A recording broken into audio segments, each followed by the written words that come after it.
अपने सर को उठाएंगे, मौका होगा कि हम पास्टर ज़िया पॉल से खुदावन का जिंदा पाक कलाम सुने।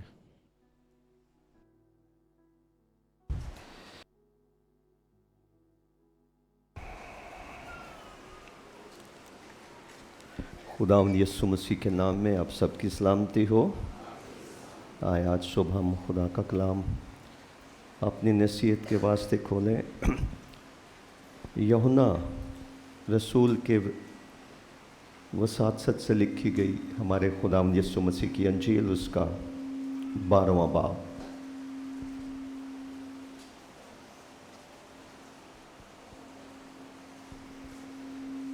यूहन्ना रसूल की मार्फत लिखी गई खुदावंद यीशु मसीह की अंजील, उसका 12वां बाब और उसकी 20वीं आयत से लेकर 25वीं आयत तक खुदा के कलाम की तिलावत सुनिए। यहाँ लिखा है, जो लोग ईद में प्रस्तश करने आए थे उनमें बाज़ यूनानी थे। बस उन्होंने फिलिप्पुस के पास जो बैतसैदा गलील का था आकर उससे दरख्वास्त की कि जनाब हम यस्सु को देखना चाहते हैं। फिलिप्पुस ने आकर अंद्रयास से कहा। फिर अंद्रयास और फिलिप्पुस ने आकर यस्सु को खबर दी। यस्सु ने जवाब में उनसे कहा, वो वक्त आ गया कि इब्ने आदम जलाल पाए।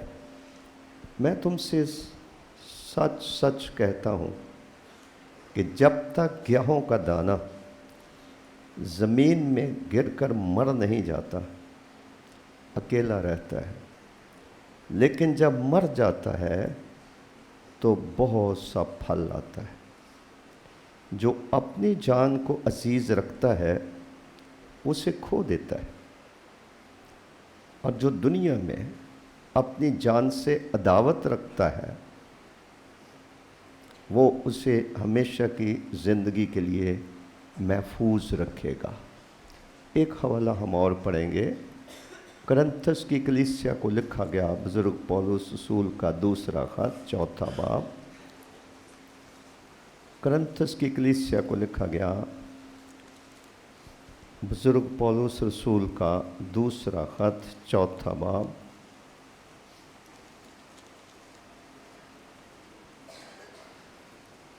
उसकी 7वीं आयत से 11वीं आयत तक। करंथस की कलीसिया को लिखा गया बुज़ुर्ग पौलुस रसूल का दूसरा ख़त 4था बाब 7वीं आयत से लिखा है, लेकिन हमारे पास ये ख़जाना मट्टी के बर्तनों में रखा है ताकि ये हद से ज़्यादा कुदरत हमारी तरफ से नहीं बल्कि खुदा की तरफ से मालूम हो।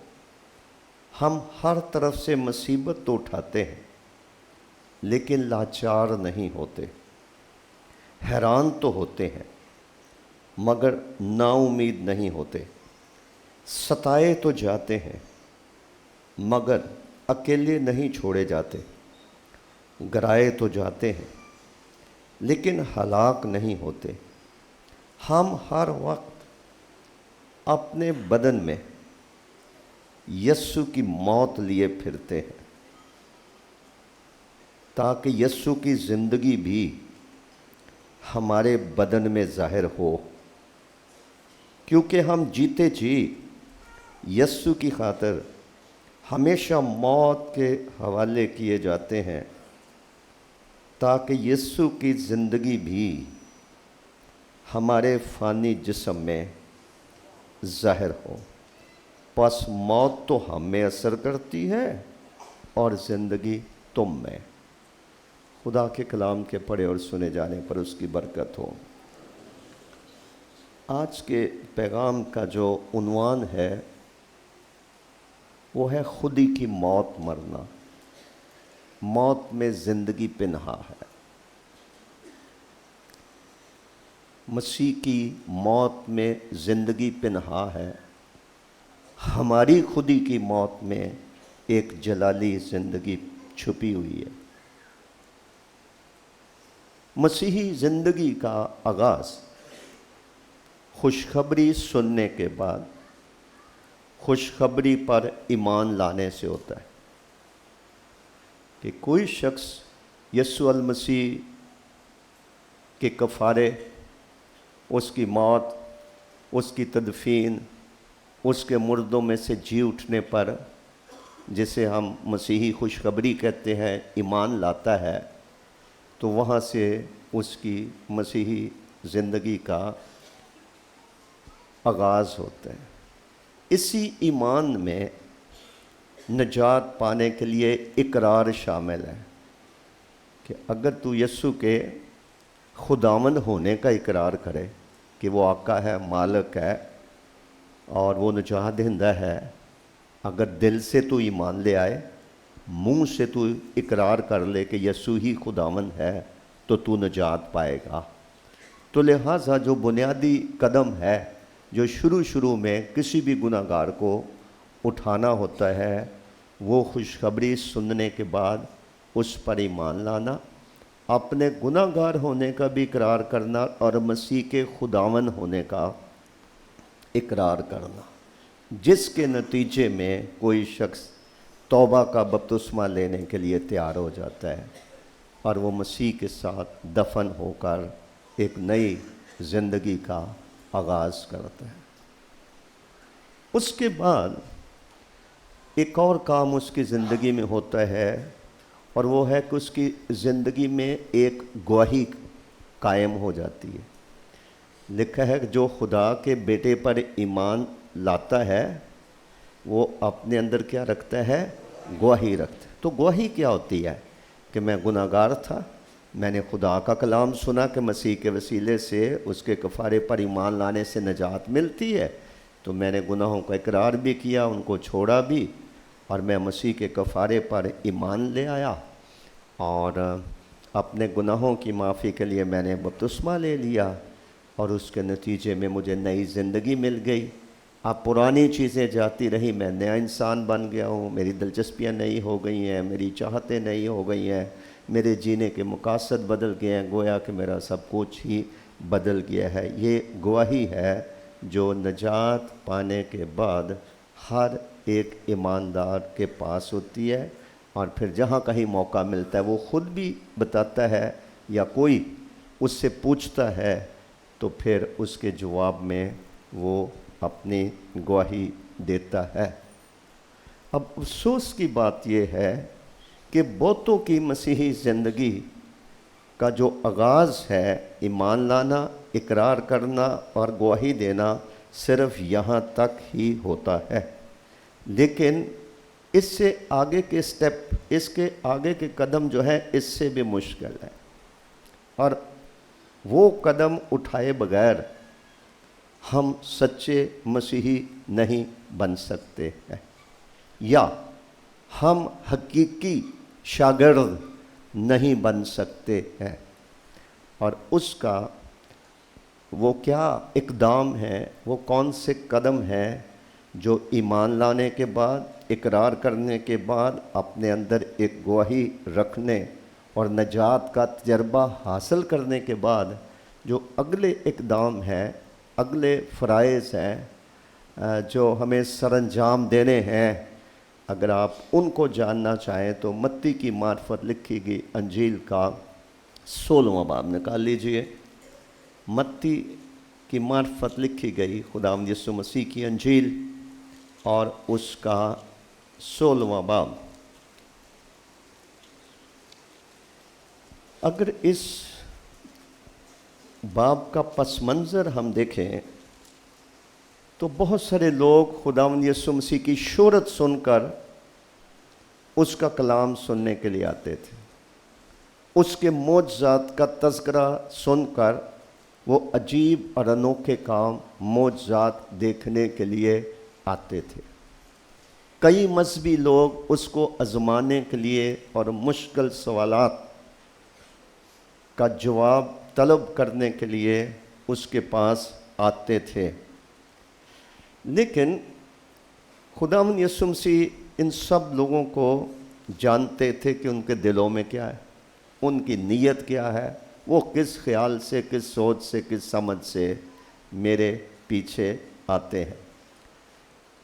अब उन्होंने एक रास्ता बताया है जिसे हम आम ज़बान में मसीह की पैरवी की लागत कह सकते हैं, कास्ट ऑफ अ डिसाइपलशिप कह सकते हैं। मसीह का शागिर्द होना कोई छोटी बात नहीं है, ये बड़ी म्यारी ज़िंदगी है। गोया कि मसीह जैसी ज़िंदगी बसर करने का बुलावा है।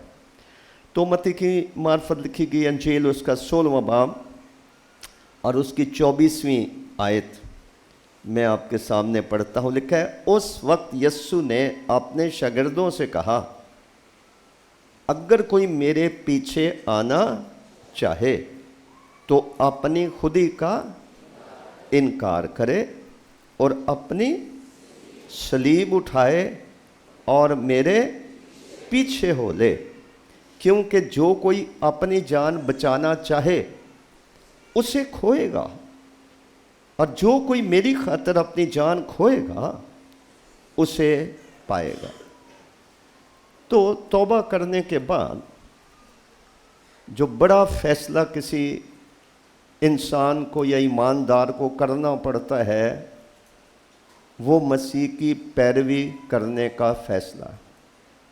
अगर कोई मेरे पीछे आना चाहे, अगर हम सिर्फ तौबा तक अपनी ज़िंदगी को महदूद रखना चाहते हैं, पानी का गोते का बपतिस्मा हमने ले लिया, हम बहुत खुश हैं, मैंने बपतिस्मा ले रखा है, मैं मसीह में दफन हो गया हूँ, मैं नई ज़िंदगी बसर करने के लायक हो गया हूँ। अगर हम यहाँ तक अपनी रूहानी ज़िंदगी को महदूद रखना चाहें, ये भी हमारी मर्ज़ी है। पैरवी की बेहतरीन मिसाल जो मैं कलाम से ज़बानी आपको दे सकता हूँ वो एक सास और बहू के रिश्ते से हमें एक सबक सिखाती है, और वो है रूत और नौमी।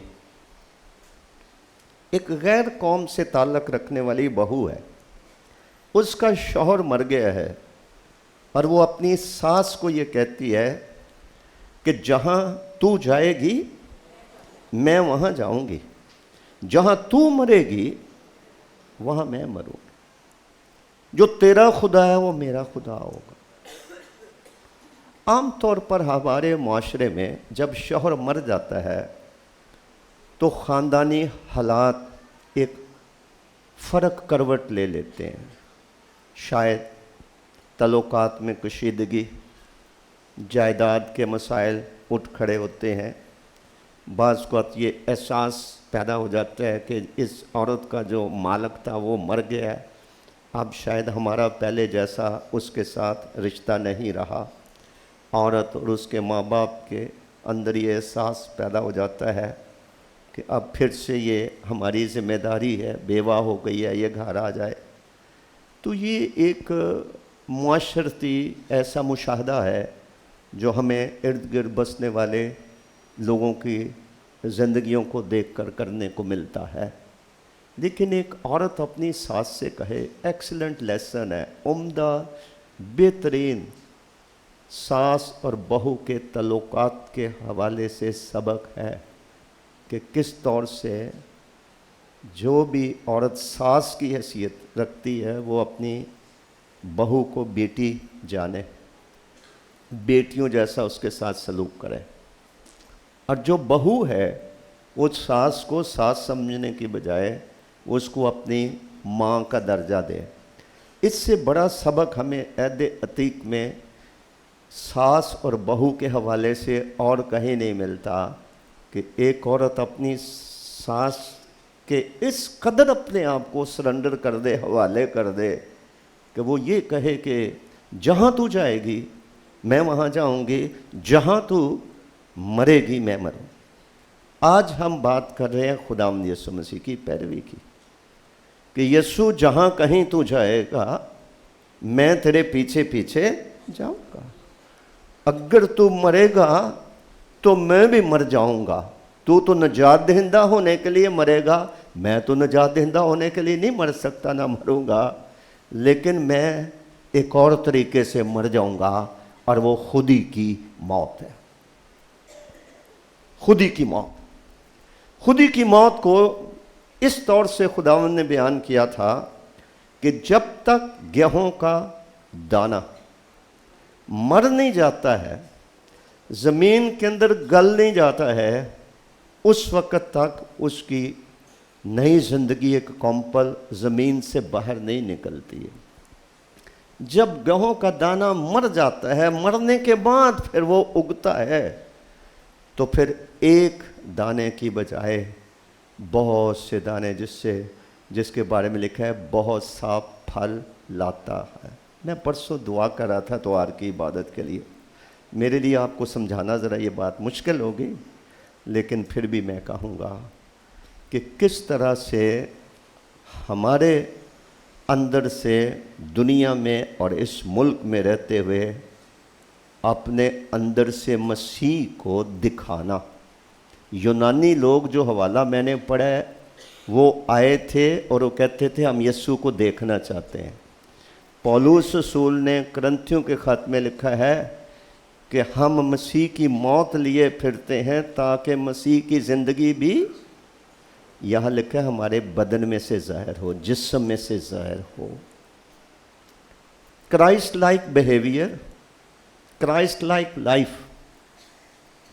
Christ like spirituality, Christ like leadership, Christ like sonship, خدا کا بیٹا, کرائسٹ کی اوبیڈینس, اس کی قربانی, اس کی پاکیزگی, یہ سب کچھ کبھی بھی ہمارے اس بدن سے اس معیار کے مطابق ظاہر نہیں ہو سکتی جب تک گیہوں کے دانے کی طرح ہم خودی کی موت مرتے نہیں.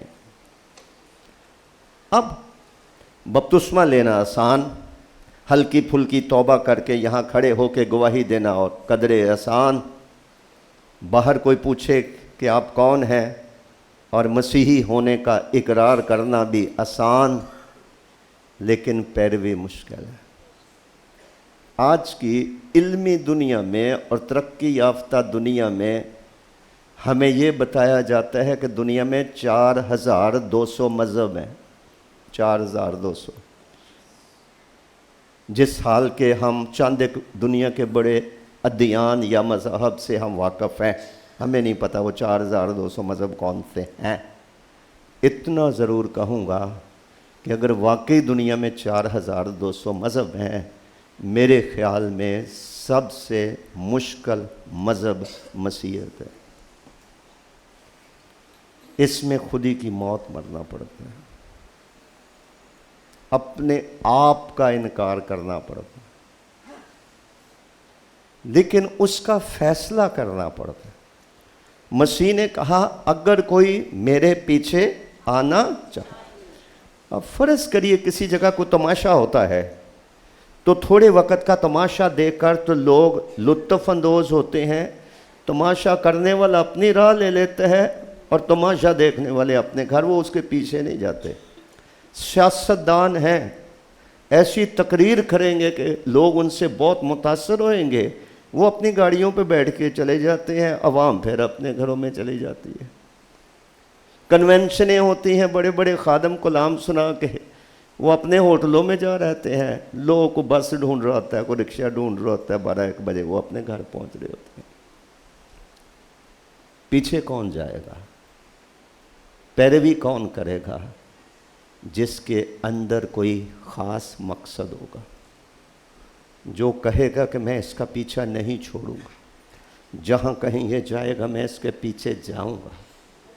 تو انسان کو انتخاب کرنا پڑتا ہے, چننا پڑتا ہے کہ وہ آخر تک مسیح کے پیچھے جانا چاہتا ہے یا صرف وہ توبہ اور بپتسمے تک ہی اپنی زندگی کو محدود رکھنا چاہتا ہے. مسیح نے کہا اگر کوئی میرے پیچھے آنا چاہے, ایک طرف انسان کی چاہت ہے, دوسری طرف خدا کی چاہت ہے.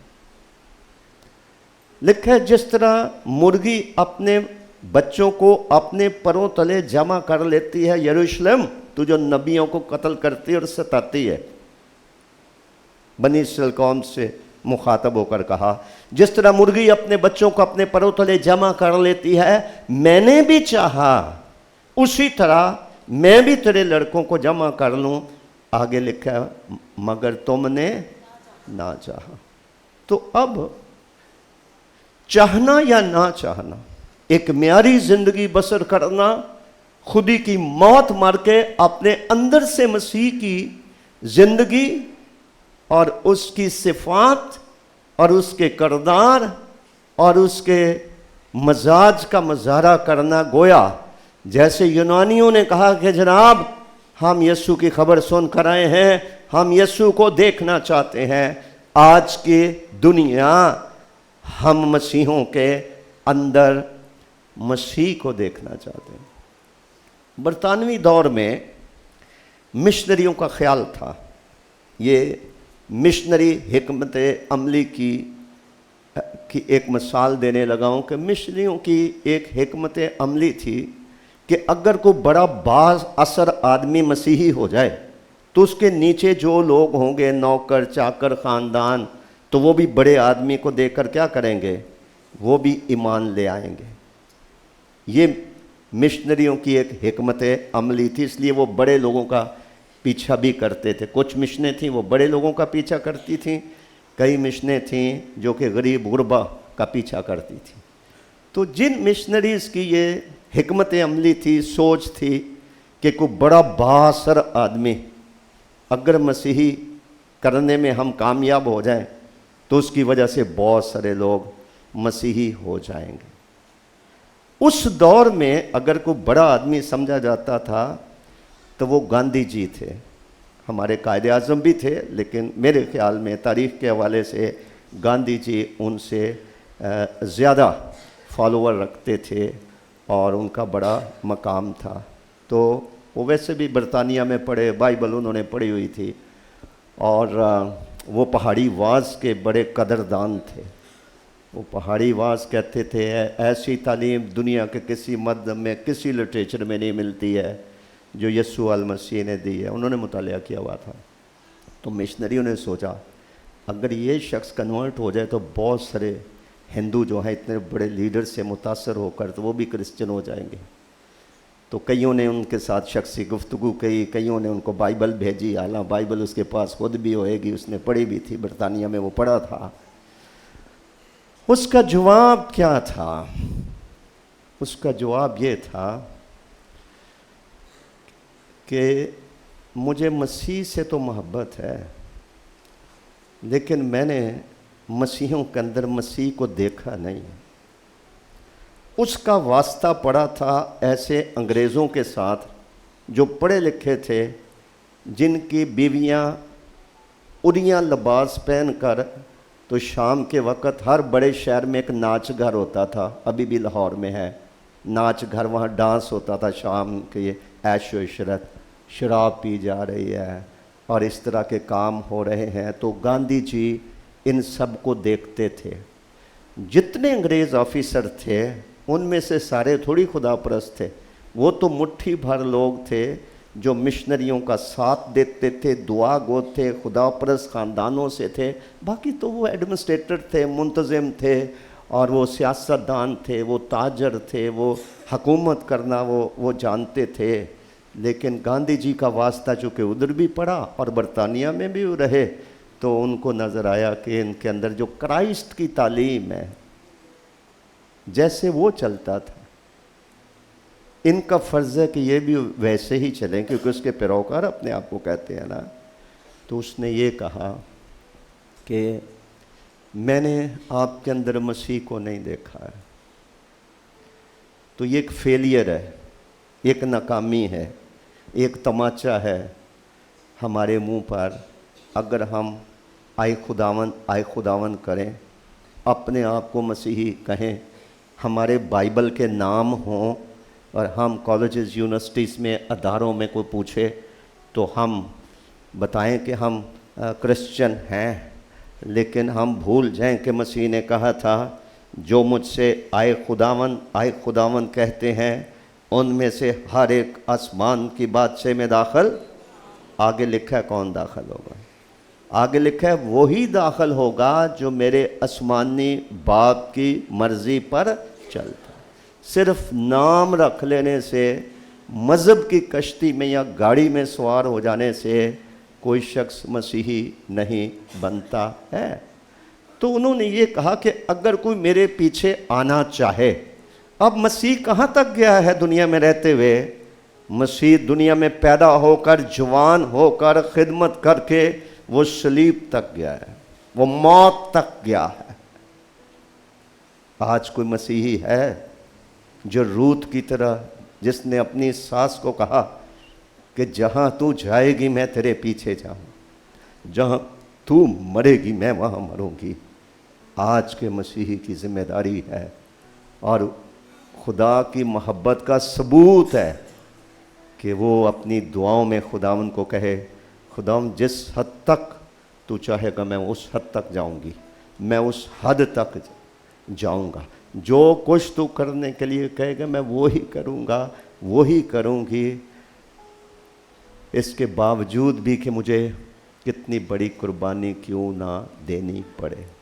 تو اگر کوئی میرے پیچھے آنا چاہے، یہ بات آپ کے لیے کوئی حیران کن نہیں ہوگی کہ ہر چرچ میں لوگ 20 30 40 سال تک کسی نہ کسی چرچ میں عبادت کے لیے جاتے ہیں، توبہ نہیں کرتے، بپتسمہ نہیں لیتے، مسیح کی پیروی کرنے کا فیصلہ نہیں کرتے ہیں۔ آپ ان سے پوچھیں آپ نے اپنا جیون خداوند کو دیا تو آگے سے ہنس چھوڑیں گے، شاید ان کو سوال کی بھی سمجھ نہ آئے۔ تو کئی دفعہ انہوں نے سنا ہوگا کہ اگر تم اس کی آواز سنو تو اپنے دلوں کو سخت نہ کرو، آج نجات کا دن ہے، آج قبولیت کا وقت ہے۔ لیکن کئی سال صرف عادتاً خدا کے گھر میں آنا، کو تھوڑا سا چندہ لے آنا، کو بائبل ساتھ اٹھا لانا، آ کے گیت وغیرہ سننا، کو چندہ ڈالا، لوگوں سے ملے تو چلے گئے۔ جو مجھ سے آئے خداوند آئے، خداوند ہر ایک آسمان کی بادشاہی میں داخل ہے۔ اگر تم میرے حکموں پر ہی عمل نہیں کرتے، اعتراض ہے اس کو، تو مجھے آئے خداوند کیوں کہتے ہو؟ خداوند تو کہتے ہیں آقا کو، مالک کو، جس کے سامنے آپ کسک نہیں سکتے، جس کی چھوٹی سی بات کی یا حکم سے بھی ہم انکار نہیں کر سکتے۔ پرانے وقتوں کے جو بادشاہ تھے، ان کے سامنے سر اٹھانا اور ان کے سامنے کسی بات سے انکار کرنا تو ان کی تو گردن کٹ سکتی تھی، کیونکہ بادشاہ اتنے بااختیار ہوتے تھے کہ کوئی ان کا حکم جو ہے وہ ٹال نہیں سکتا ہے، انکار نہیں کر سکتا۔ ہم نے جب سے ہوش سنبھالی ہم نے گا چھوڑا رب خداوند بادشاہ ہے، رب خداوند بادشاہ ہے، ہنس کھیل کے بھی ہم نے گا چھوڑا، غیر سنجیدہ حالت میں بھی گا چھوڑا، لیکن بہت کم لوگوں کو سمجھ آئی کہ اگر وہ بادشاہ ہے میں تو ایک کام بھی اپنی مرضی سے نہیں کر سکتا، کیونکہ وہ میری زندگی کا کیا ہے؟ بادشاہ، میں اس کے کسی حکم کا انکار نہیں کر سکتا۔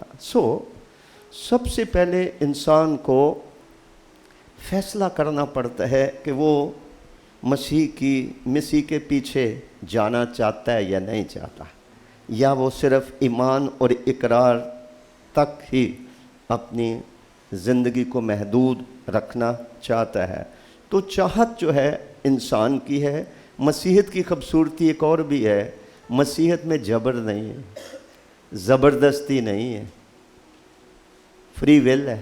اگر کوئی میرے پیچھے آنا چاہے، جہاں تک خدا کی مرضی ہے، وہ تو چاہتا ہے کہ مرغی کے بچوں کی طرح وہ بھی ہمیں اپنے پاس یا اپنے پروں تلے جمع کر لے، لیکن اگر ہم راضی ہوں، یساع نبی کے صحیفے کے پہلے باب میں لکھا ہوا ہے، اگر تم راضی ہو تو زمین کے اچھے اچھے پھل کھاؤ گے، اگر تم نافرمان اور باغی ہو تو تلوار کا لقمہ بن جاؤ گے۔ تو خدا نے ہمیں آزاد مرضی دے رکھی ہے کہ وہ ہمیں بلاتا ہے، ہم اس سے منہ موڑ جائیں یا ہم بھاگ کر اس کے پیچھے چلنے کا فیصلہ کر لیں۔ یہ ہم انسانوں کا چناؤ ہے، ہم انسانوں کا فیصلہ ہے، انتخاب ہے، ہماری مرضی ہے۔ جہاں تک خدا کا تعلق ہے وہ ہمیں اپنے پاس جمع کرنا چاہتا ہے، وہ بلاتا ہے میرے پاس آؤ میں تمہیں آرام دوں گا. اور پھر بزرگ پولس رسول نے تموتھیوس کو خط لکھتے ہوئے یہ بتایا کہ یہ بات ہمارے منجی خدا کے حضور عمدہ اور پسندیدہ ہے. وہ چاہتا ہے کہ سب لوگ نجات پائیں اور سچائی کی پہچان تک پہنچے. پھر انبیاء نے ہمیں بتایا ہے کہ خدا کسی کی ہلاکت نہیں چاہتا. وہ چاہتا ہے کہ سب لوگ بخشے جائیں, سب لوگ اس کے پاس آ جائیں. ایک ماں کے گرد بچے جیسے اکٹھے ہو جاتے ہیں, مرغی کے گرد جب بچے اس کے جیسے اکٹھے ہو جاتے ہیں, اسی طرح سے خدا کو اپنی حق تعالیٰ کو اپنی پناہ گاہ بنا لیں. زبردستی کھینچ کے نہیں لائے گا. یہ ڈاکو اور چوروں کو اور جابر اور ظالم لوگوں کا کام ہے. اس نے آزاد مرضی دی ہے. دیکھ میں دروازے پر کھڑا کھٹکھٹاتا ہوں. میں توڑ پھوڑ کر جبر کر کے اندر نہیں آؤں گا. اگر تو کھولے تو میں تیرے اندر آؤں گا. تو یہ ہیومن فریڈم ہے, ایک اعزاز ہے جو خدا نے انسانوں کو بخشا ہوا ہے کہ خدا نے آزادی دی ہے. اگر ہم مسیح کی پیروی کرنا چاہیں تو فیصلہ ہمارا ہوگا. پھر لکھا ہے کہ اگر کوئی میرے پیچھے آنا چاہے تو اپنی خودی کا انکار کرے. پہلا سٹیپ چاہت, فیصلہ کرنا, اور اس کے بعد پھر اندر سے اپنی میں, اپنی انا, اپنے ایگو, اپنی خودی, اپنی ہستی کو مٹانا, اس کو کچلنا, اس کے کچلے جانے کو قبول کرنا. کیونکہ کچلا جانا آسان نہیں ہے نا, اس سے بہت تکلیف ہوتی ہے. مسئلہ جانا, لکھا ہے خدا کے بارے میں کہ اس کو پسند آیا, یسایہ 53 باب, کہ اسے کچلے. اور وہ صلیب پر, اور صلیب بھاری صلیب اٹھا کر جب جا رہے تھے گلگتہ کے پہاڑ کی طرف, کچلے جا رہے تھے. تو اگر کوئی میرے پیچھے آنا چاہے, اپنی خودی سے انکار, سیلف ڈینائل, اپنی مرضی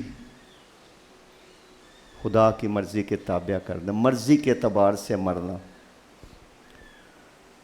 اپنی ذات کے فائدوں کے اعتبار سے مرنا, اپنے جسم کو خوش کرنے کے فیصلہ جات سے پیچھے ہٹ جانا, اپنی پلاننگ, اپنے منصوبے, وہ سب ان سے دستبردار ہو جانا.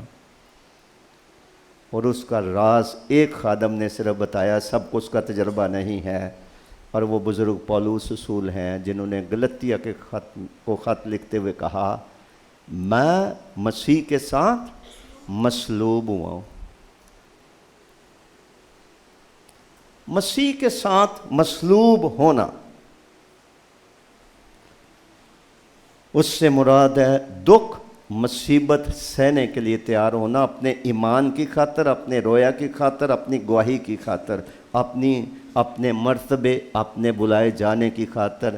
دکھ, مصیبت, ذلت, بدنامی, رد کیا جانا, الزام تراشی برداشت کرنا, عیب جوئی برداشت کرنا, ستایا جانا, خصوصاً ناحق ستایا جانا برداشت کرنا, ظلم سہنا, یہ ہے صلیب اٹھانا, قربانی دینا.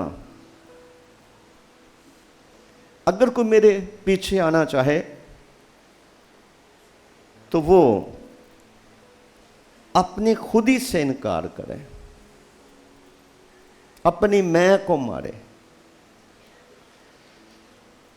اس میں کو اگر آپ نے سمجھنا ہو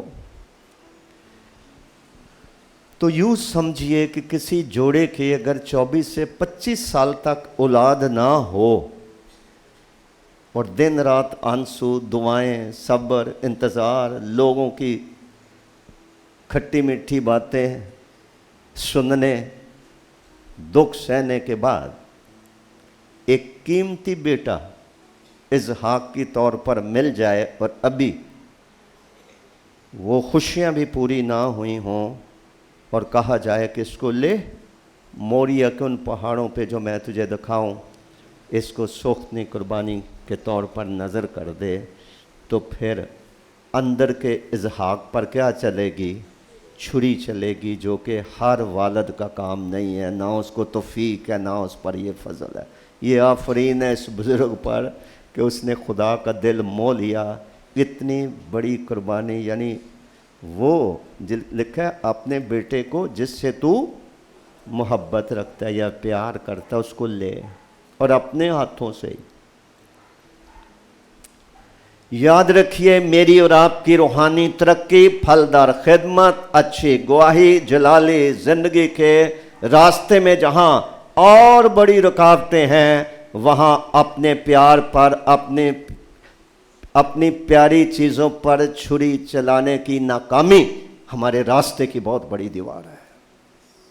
कोई दुनिया में खुदा का बंदा, खुदा की बंदे, खादम कभी खुदा के जलाल के लिए इस्तेमाल नहीं हो सकता है जब तक वो खुद ही से इनकार करता नहीं है, अपनी मर्जी से, अपनी ख्वाहिशात से, अपने इरादों से, अपने मंसूबों से, जब तक वो तौहीन, ज़िल्लत, बेइज्जती बर्दाश्त करने के लिए तैयार नहीं, जब तक उसने घटना नहीं सीखा है, पस्त होना नहीं सीखा है, खादम की सूरत इख्तियार उसने नहीं करनी है, वो गर्दन कड़ा के चलता रहेगा और खुदा मगरूरों का मुकाबला करता है। तो फैसला करना उसके पीछे, अगर कोई मेरे पीछे आना चाहे तो अपनी खुदी का इनकार करे और अपनी सलीब उठाए, और सलीब एक वक्त उठा के और एक शर्त को पूरा करके फिर रख ना दे। सलीब उठाने के साथ अजाफी बात क्या बताई गई? हर रोज़ अपनी सलीब उठाए। को मेरे पीछे आना चाहे पहले तो अपनी खुदी से इनकार करे, उसके बाद हर रोज़ अपनी सलीब उठाए, और वो भारी है, वो तकलीफ दे है, उसमें ज़िल्लत है, उसमें आंसू हैं, उसमें खून बहता है, उसमें ज़ख्मी इंसान होता है, उसके एहसासात मजरू होते हैं, उसकी खुदी पर चोट लगती है, उसको ज़िल्लत का, तौहीन का, बेइज्जती का, शर्म का सामना करना पड़ता है। आज मैं कहना चाहता हूँ, अगर आपकी समझ में ये बात आ जाए, हमारी ज़िंदगी के बहुत सारे जो मसाइल हैं जो हमें सुख की ज़िंदगी बसर नहीं करने देते, वो हमारी खुदी है। हमारा बुरा मानना सबसे पहला निशान है कि हमारे अंदर खुदी है। जो शख्स खुदी की मौत मर जाता है, उसके अंदर सब्र पैदा हो जाता है, वो बड़ी सी बड़ी बात को भी नज़रअंदाज कर देगा, चश्मपोशी कर देगा, क्योंकि वो मरा हुआ है ना। वो ईंट का जवाब पत्थर से नहीं देगा, वो आगे से मुकाबले के लिए या अपना दफा करने के लिए तैयार नहीं होगा, क्योंकि वो मरा हुआ है। बुज़ुर्ग पौलुस अभी भी जिस्मानी तौर पर ज़िंदा थे, लेकिन जब उन्होंने कहा कि मैं मसीह के साथ मसलूब हुआ हूँ, अब मैं ज़िंदा ना रहा, बल्कि मसीह मुझ में क्या है? ज़िंदा है। और आगे लिखा है, अब जो ज़िंदगी मैं गुजारता हूँ, पुरानी जो मैं ज़िंदगी गुजारता था उस वक्त तो मैं मसीह का और मसीहों का दुश्मन था, अब जो मैं ज़िंदगी गुजारता हूँ तो खुदा के बेटे पर ईमान रखने से गुजारता हूँ, क्योंकि मैं मसीह के साथ मसलूब हुआ हूँ। पतरस ने ये नहीं कहा मैं मसीह के साथ मसलूब हुआ हूँ, किसी और शागिर्द ने ये नहीं कहा, वाहिद आदमी है जिसको मसीह के साथ मसलूब होने का गहरा तजर्बा था, जिसे समझना और समझाना मुश्किल है। तो अपनी खुदी से इनकार करना, अपनी हस्ती से इनकार करना, अपनी खुशियां कुर्बान करना, अपनी अच्छी चीज़ों से दस्तबरदार होना, अपनी मोहब्बतों को कुर्बान कर देना, अपने अरमान, अपने मंसूबे, अपने ख्वाहिशात, भले वो किसी नौयत की भी क्यों ना हो, उन सब को कुर्बान कर देना, गोया अपनी प्यारी चीज़ अपने दिल के इजहाक पर छुरी चलाने के लिए ज़हनी तौर पर, दिली तौर पर, सच्चे तौर पर तैयार हो जाना, और उसके फिर नताइज निकलते हैं। बुज़ुर्ग पौलुस ने कहा कि मैं मसीह के साथ मसलूब हुआ हूँ, मसलूब हुआ, मरा, ज़िंदा ना रहा, तो फिर उसके इस बदन से मसीह की खूबियाँ, मसीह का मजाज, मसीह की ज़िंदगी ज़ाहिर होने लगी।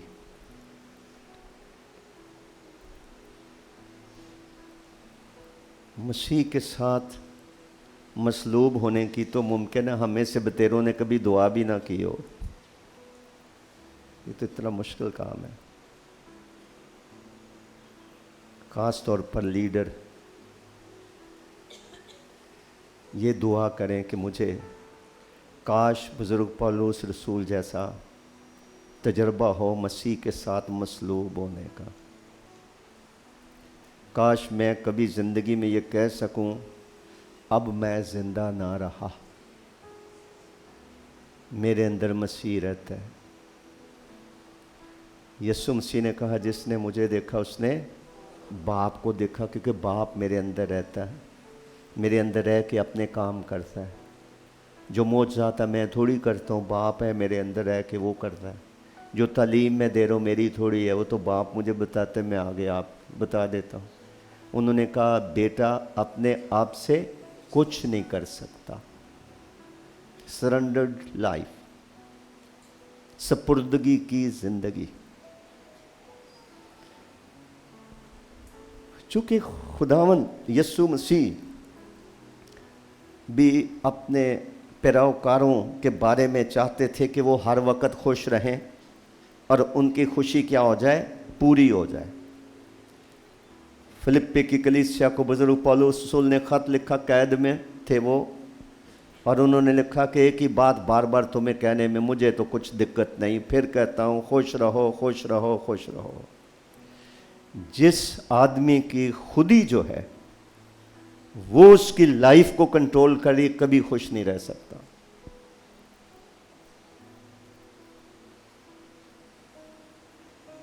अगर खुदा चाहता है कि हम हर वक्त खुश रहें, आप तजर्बा करके देख लें, हम हर वक्त खुश रह सकते हैं, लेकिन उसका तरीका खुदी की मौत है। खुदी की मौत मरने के नतीजे में हम अपने इत्मीनान को, इनर पीस,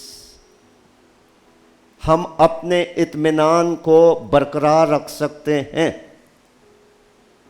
अगर खुदी के एतबार से जिंदा हैं तो जैसे पानी में एक छोटा सा पत्थर मारा जाए तो लहरें पड़ती हैं, खसूसन खड़े पानी में। इसी तरह से जो खुदी के एतबार से मरा नहीं है, कोई छोटी सी बात आपके खिलाफ करेगा तो आपका चेहरा उदास हो जाएगा। आपको ऐसे जैसे जाके कोई तीर लग गया कि उन्होंने ये क्यों कह दिया मेरे लिए, क्योंकि खुद ही पे लग रहा है ना आके। अगर हम अपना बातन का इत्मीनान बरकरार रखना चाहते हैं तो कोशिश करें, दुआ करें कि खुदा हमें खुदी की मौत मरने की तौफीक दे, ताकि हम जिंदा ना रहे, मसीह हमारे अंदर जिंदगी बसर करे, वो जिए, ताकि उसकी जिंदगी हमारे इस जिस्म में से ज़ाहिर हो। फिर जिस शख्स के अंदर खुदी होती है वो अपसेट रहेगा, बुखलाया हुआ रहेगा, यानी उसको मेंटल सुकून नहीं होगा, ज़हनी सुकून नहीं होगा, आराम नहीं मिलेगा, क्योंकि ज़हनी तौर पर वो अज़ियत का शिकार रहेगा। जो खुदी की मौत मरने का तजर्बा रखता है वो उसका सुकून भी बरकरार रहेगा और उसको उसका आराम भी बरकरार रहेगा। क्यों लोग कोई ना कोई नशा शुरू कर देते हैं, वो इत्मीनान ढूंढ रहे हैं, वो आराम ढूंढ रहे हैं, कोई किसी चीज़ में, कोई किसी चीज़ में। फिर खुदी पर जब चोट लगती है تو انسان کی خوشی متاثر ہوتی ہے، اس کے آنکھوں سے آنسو نکلتے ہیں، اس کا دل رو رہا ہوتا ہے۔ معیاری مسیحی زندگی یہ ہے کہ میں زندہ نہ رہا، کسی کی بات میری خوشی نہیں چھین سکتی ہے، کیونکہ میرے اندر ما فوق الفطرت خوشی ہے، روح القدس کے وسیلے سے ہے، مجھے ان چیزوں کی کوئی پرواہ نہیں ہے، میں اپنا مقدمہ خدا پر چھوڑنے والی ہوں، میں اپنا مقدمہ خدا پر چھوڑنے والا ہوں۔ ہم اپنے باطن کی خوشی اور شادمانی کو ہم برقرار رکھ سکتے ہیں اگر ہمیں خودی کی موت مرنا گوارا ہو، قابل قبول ہو، اس کی اہمیت کا ہمیں پتہ ہو۔ جو شخص خودی کی موت نہیں مرا ہے، اس کے تعلقات میں، ہیومن ریلیشن شپس میں بھی خرابی ہوگی، اس کے ساتھ بھی ناراضگی، اس کے ساتھ بھی ناراضگی، اس کے ساتھ بھی تعلقات، صلح قائم نہیں رہے گی، ریلیشن شپ قائم نہیں رہے گا، کیونکہ انہوں نے کچھ کہہ دیا تھا اب ناراض ہو گئے، انہوں نے کہہ دیا اس سے ناراض ہو گئے۔ تو یہ ایک بہت بڑا المیہ ہے، کیونکہ خدا کے کلام کی تعلیم یہ ہے کہ سب سے میل ملاپ رکھنے اور اس پاکیزگی کے طالب رہو جس کے بغیر جب دوبارہ خدا یسوع مسیح آئے گا کوئی نہیں اس کو دیکھ سکے گا، عبرانیوں کے خط میں لکھا ہوا ہے۔ تو میل ملاپ، ریلیشن شپ، تعلق قائم رکھنا، بات چیت جاری رکھنا، صاف دلی سے دوسروں کو ملنا، یہ مسیحی زندگی کا ایک عام حصہ ہے۔ اگر میں خودی کے اعتبار سے یا خودی کے پیڑ پہ چڑھا ہوا ہوں تو میں کہوں گا مجھے کیا فرق پڑتا ہے، نہ بولے۔ پھر ایسا شخص کہے کہ ہم زندگی بھر ان کو منہ نہیں لگائیں گے، ہم نے اپنا تعلق قطع کر لیا، ہمارے لیے وہ مر گئے ہیں، یہ ہوتا ہے۔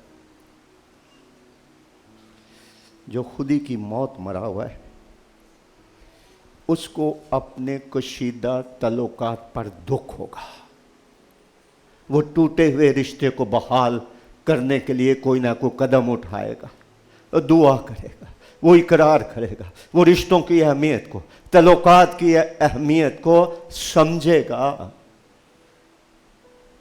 تو یہ خودی ہے جو سکے ایک خون رکھنے والے بہن بھائیوں کو ملنے نہیں دیتی ہے۔